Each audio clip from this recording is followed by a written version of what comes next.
Bienvenue à l'Info Pure, votre magazine qui traite l'information pure et juste dans la cité. Pour ce numéro, nous nous rendrons à Azopé, à Bondoukou, la ville aux 1000 mosquées, et à Bouaké, au centre de la Côte d'Ivoire. Nommé en qualité de ministre d'État conseiller spécial à la présidence le 26 janvier, le ministre d'État Kobina Kwasi Adjoumani est accueilli en pompe par les populations des 5 départements de la région du Gontougo le 5 mars dernier à Bondoukou, à l'espace public. C'était l'occasion pour la notabilité de rendre hommage au président de la République, à son Excellence Alassane Ouattara, qui continue de faire confiance à la région du Gontougo en maintenant à ses côtés leur fils et leader, le ministre d'État Kobina Kwasi Adjoumani. Une aubaine pour Kobina Kwasi Adjoumani d'exprimer sa joie vis-à-vis de ses parents au regard de cette mobilisation, mais aussi son infinie gratitude à l'égard du président de la République, son Excellence Alassane Ouattara. Merci de m'avoir nommé non seulement ministre d'État, mais conseiller spécial à la présidence de la République. Donc je voudrais vous prier, vous nos nanas, chaque jour que Dieu fait, le grand imam, priez pour le président Alassane Ouattara. Rendons-nous à Azopé où M. Brou et Mlle Yapo ont dit oui devant Dieu, devant les hommes. Un mariage qui a permis aux deux familles de se retrouver dans l'allégresse.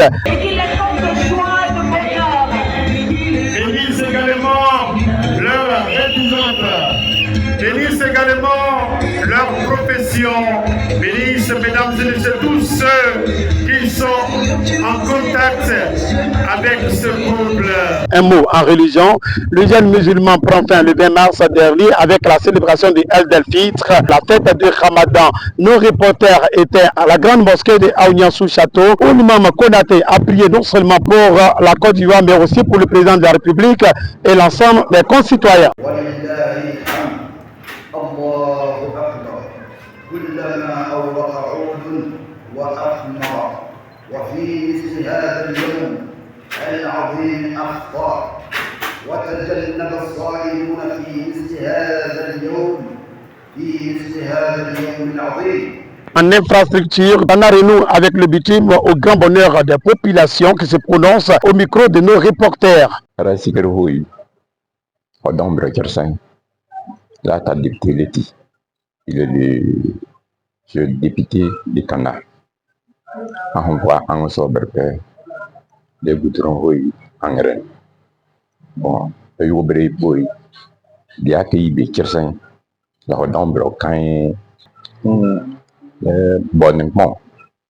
on peut dire que mon bien connu bien mal. On a un petit peu comme elle est bien rurement. De vous parler à la sous-préfecture. Les daliers leur manqueraient de m'accueillir. Mais je pense qu'avec le bitumage, cela va faciliter les taxis réels où le citoyen sera encore plus à l'aise pour se déplacer. Et c'est plus sécurisant. Et la boue aussi qui envahit le marché dans les périodes de vendredi et autres, je pense que cela va faciliter le commerce dans la ville, que ce soit au niveau du transport, au niveau du déplacement des populations et aussi au niveau de nos mamans qui vendent aux abords des routes. Le travail même va employer beaucoup de jeunes. Nous avons fait des démarches avec eux pour qu'on puisse employer le maximum de jeunes pour participer au bitumage. C'est nous, en tant que jeunes, on doit soutenir cette activité. On doit soutenir les autorités pour que ces gens de développement arrivent dans la ville de Tanda. Avant, il n'y avait pas de goudron là. Chaque jour que tu fais là, quand tu travailles là, tu finis, tu dois aller au garage. Après là, souvent même là, avant il n'y avait pas de goudron là. Moteur là, quand tu as pris le moteur, ça va avoir au moins 3 mois. 2 mois même là, c'est trop même. Tu dois changer un moteur. Au moteur là, c'est pas petit argent. C'est une grande somme qu'on doit payer. Mais maintenant là, quand le goudron va venir là, si le goudron là, on pourra rouler bien fort. Le moteur là sera très très confortable encore. En tout cas, ça a été une très bonne nouvelle pour nous. D'autres infrastructures s'élèvent encore dans notre région pour que nous, la jeunesse, nous puissions aussi avoir de quoi à pouvoir chaque fin du mois pour pouvoir relier les deux bouts. Maintenant là, c'est le temps. Voilà, là il y a plus de secours, donc on va garde pas trop comme ça aussi. Le conseil régional du Gontro tient sa première session ordinaire de l'année 2026 le 6 mars dernier à la mairie de Bondoukou en présence du président du conseil régional du Gontro, le ministre d'État, conseiller spécial à la présidence, Kobina Kwasi Adjumani et tout l'ensemble de son conseil, le préfet de région et tout le corps préfectoral, la notabilité, les élus et cadres du Gontougo. Session au cours de laquelle les projets en cours sont passés en revue, puis l'adoption du compte administratif et perspective. Les conseils régionaux qu'on retrouve au micro de nos reporters. Par rapport au bilan de 2025, vous avez vu qu'il y a eu plusieurs actions qui ont été faites à l'endroit des femmes, des broyeuses, pour leur autonomisation, des écoles. Mais qui dit école, ce sont nos enfants qui rentrent demain. Des maternités qui ont été construites, des prisons qui ont été données aux femmes.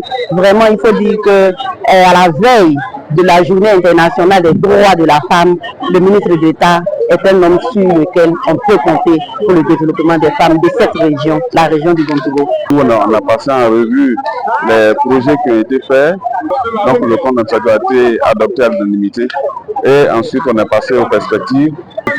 Cette session a été consacrée à différents points auxquels vous avez assisté, mais ce que nous retenons, c'est que le conseil régional a réalisé beaucoup de choses depuis 2025 et c'est ce bilan-là que nous sommes venus faire avec le programme qu'il y a à faire pour 2026. Depuis sa nomination en tant que ministre d'État et conseiller spécial du président. Alors, aujourd'hui, nous sommes dans cette même ferveur. Nous remercions le Seigneur, nous remercions le président C'est ici que s'achève ce numéro de l'Info Pure, votre magazine qui traite l'information pure et juste. J'ai pris énormément de plaisir à sa présentation. On se retrouve très prochainement pour un autre numéro spécial. D'ici là, portez-vous extrêmement bien. N'oubliez surtout pas de contacter le numéro qui s'affiche pour tous vos événements. Au revoir.